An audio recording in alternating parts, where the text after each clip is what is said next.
Hello everyone and welcome back to Arctic Retro and this second part of the Laser 200 exploration.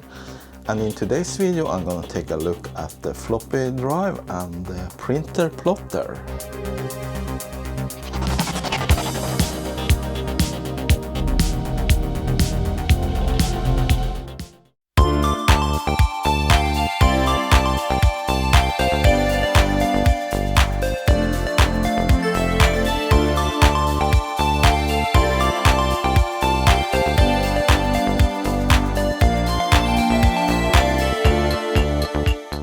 This video is sponsored by PCBWay, and if you need to have produced some PCBs yourself, like I do regularly, then you should visit PCBWay.com. If you visit PCBWay.com, you can get an instant quote on very good quality PCBs for affordable prices. And if you have advanced needs for PCB manufacturing, then check out their advanced PCB options at PCBWay.com. So this is the DD20 floppy disk drive, and to use that you have to use this floppy disk controller DI40. And then I was thinking, okay, then I can't use the memory extension because it goes in the same slot, but there is a pass-through there, so you can insert it like this. And then the cable for the floppy disk drive goes here. It has two ports. I'm gonna connect it to D1, so this can be used with two floppy disk drives then. And this is the Laser PP40 printer or plotter. It's called both. I'm gonna take a look at that later. First I'm gonna check out the floppy disk drive. And it came with this DOS manual, so that's good to have. Explains the different commands. However, there is a slight problem. I don't have a power supply to the floppy disk drive.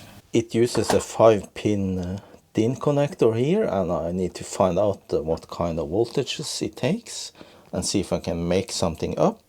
And look at that, it has a floppy disk inside.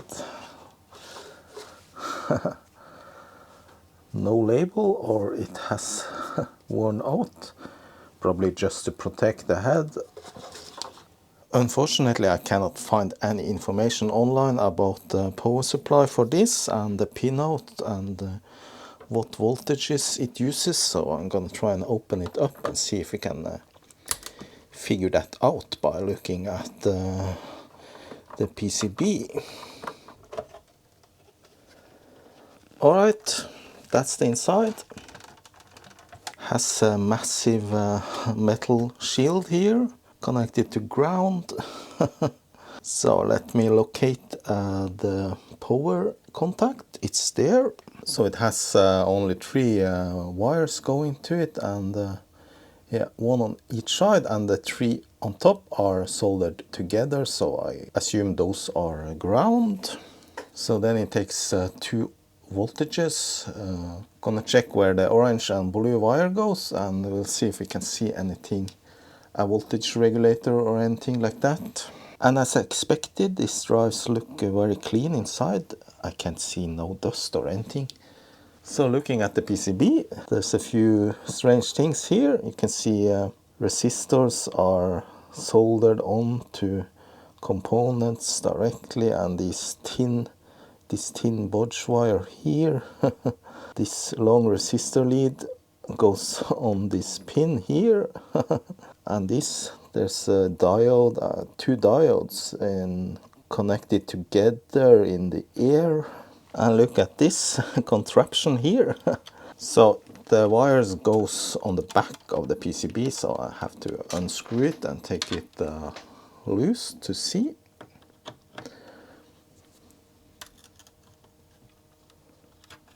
Okay. So there's some contacts obviously under. That was one of the screw holes, so that has been broken. probably before. There were one screw that was pretty worn out, that one. Yeah, I can see where the power wires are soldered onto the PCB. Okay, I'm not gonna pull this further apart. So everything is very clean and the head rides smoothly, so there's no need to do anything cleaning or anything. And if you hear the dinging behind me, it's from replies on the Facebook group.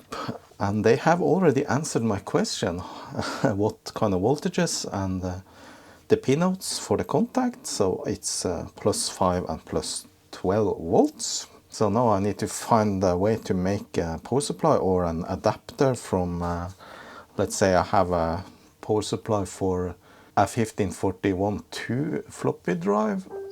Before I close the drive, I'm gonna fix this. I'm gonna glue it on with some super glue. Oh, no, I just glued my fingers to it. And here's a picture of an existing power supply, and here I can clearly see what I already thought. It is 12 and 5 volts and the ground on the two top pins. Actually the third one as well. So now I need to make an adapter.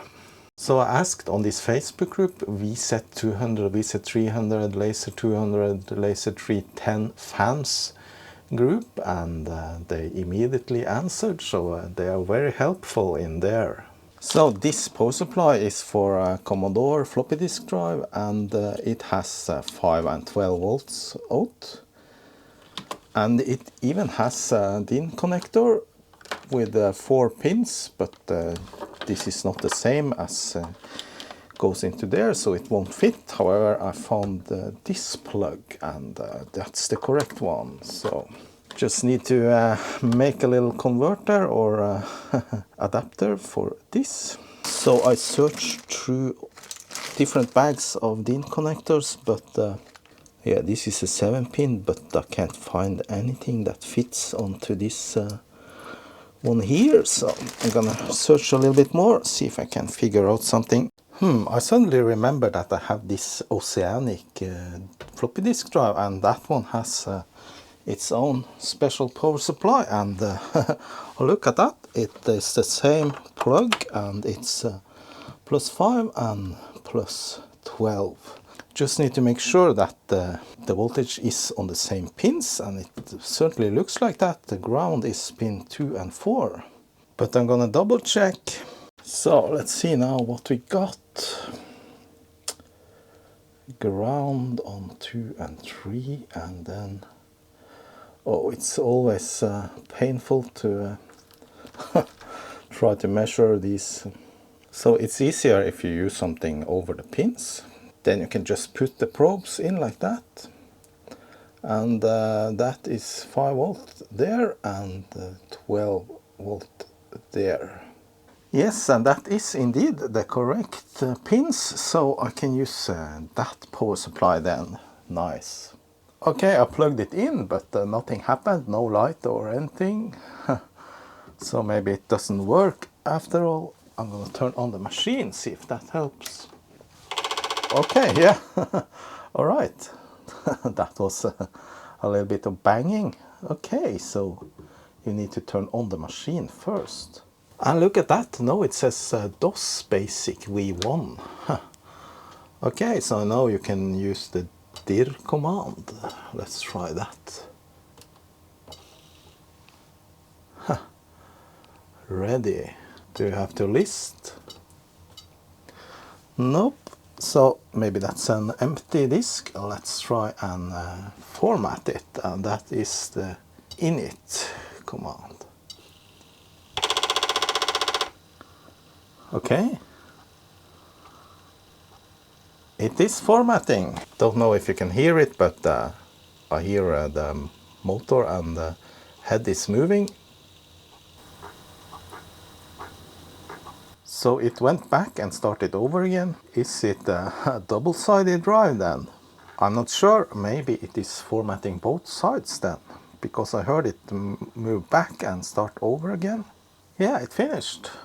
I made a small program. Let's see if we can save this. just see if it works first, and it does. So the command for saving is not csave as it is on the cassette, it's just save. And give it a name, I guess. Hello type error.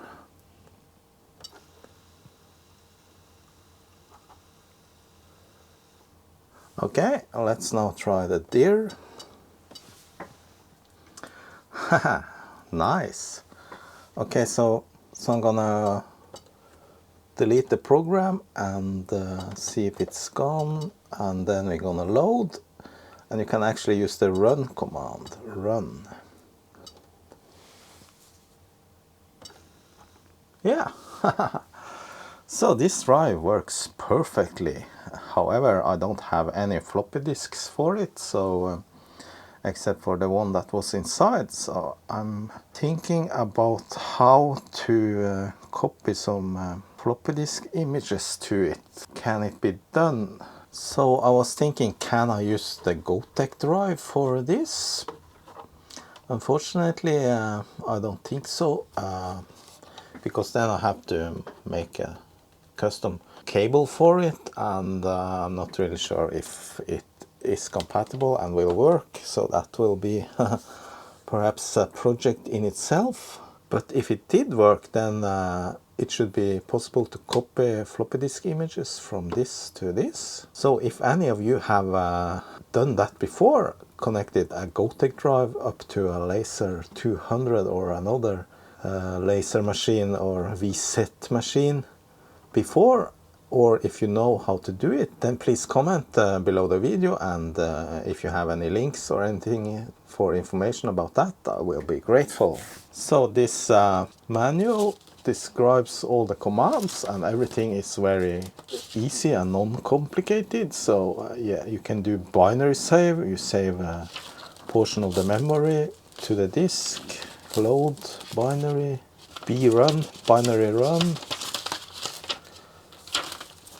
And you can also use data files or sequential files. Open, close, in, print. And this manual is kind of funny written. It has a language that is sometimes a little bit on the joking side. For example, here, there will be horrible noises from inside. Ignore them. That's just the disk drive head punching down on the disk to gather information. And here, the disk drive door, it doesn't even look like a door anymore, but that's what it is called anyway. Of course, you can use the cassette recorder at the same time as the floppy disk drive. So now I'm gonna load a game and then save it to the floppy. This is the Hangman game. So it's loaded, and now I'm gonna save it. This is just a basic program, so no binaries. Save Hangman.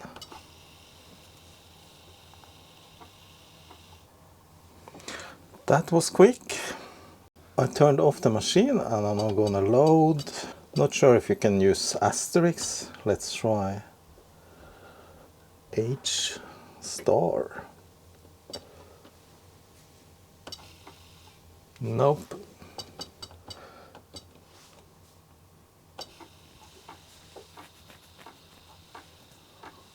Yeah, it loads in like 4 seconds, so really quick. Nice, I copied a game, I'm a pirate.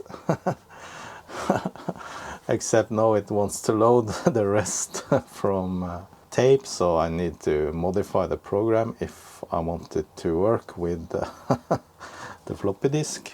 I'm not going to do that now. Alright, that was the floppy drive demonstration, and it worked, which was the main goal here, to test. Not much I can do with it right now without any disks, but I might check into that later. Now I'm gonna take a look at this printer. Just like the floppy drive, you need an interface for the printer, so I got it here.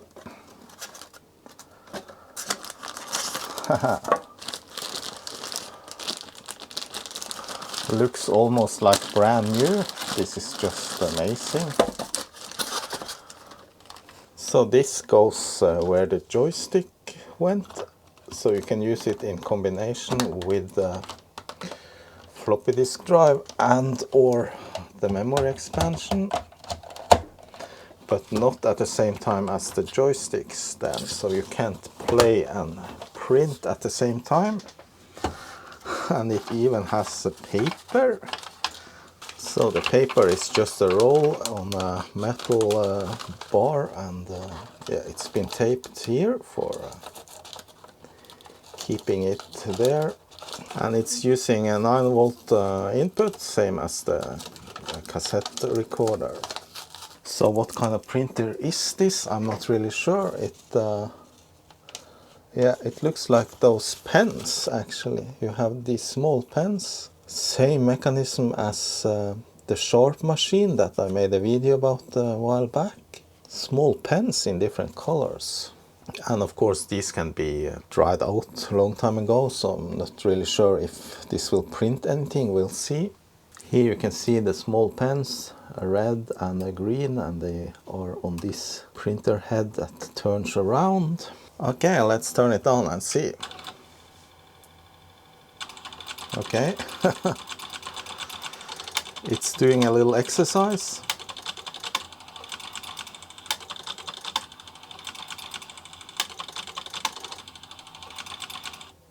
So I'm not sure how to insert paper into this. Need to figure that out. There's probably a lid that has been there, but that's not anymore. I'm not sure. But since I have the manual, everything is easy to understand. No guessing necessary. Yeah, it should have a lid cover. Okay, so you feed the paper in front of the roll. It has a paper inlet. Let's do that then.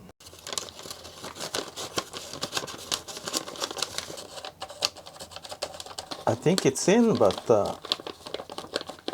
I can't push it all the way around. So it will probably come out when I reset this.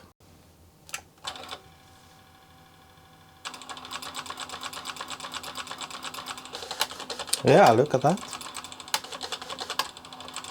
Let's print. So it has black, blue, green and red, and you have the L print command to print text, but it can also draw lines and things. Let's try this. Okay, nothing happened.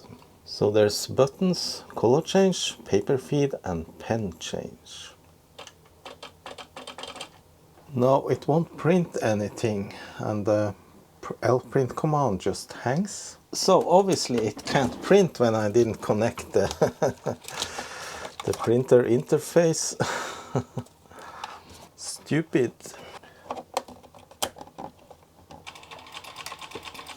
Okay, retrying. Well, it printed, but nothing shows on the paper. Gonna try and change the pens.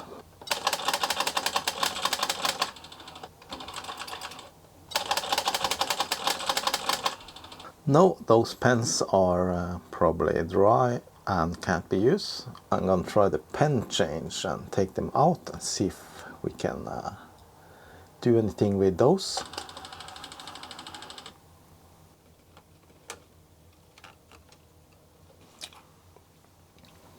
Yeah, look at that.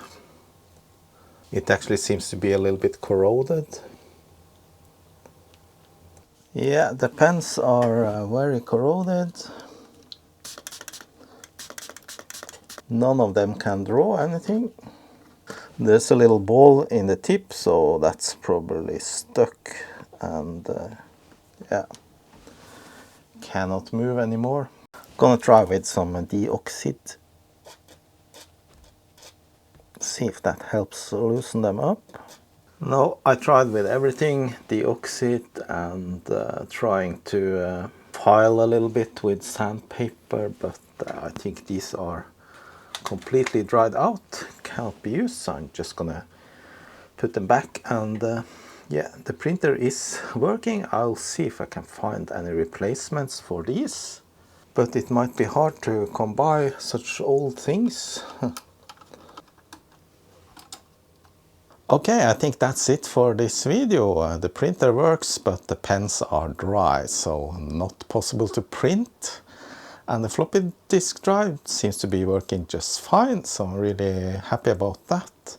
So now I'm gonna play around a little bit more with this machine, and I just want to say thanks for watching, and a special thanks to my patrons, and I hope you will subscribe and press that like button below. I'll appreciate that. See you, bye bye.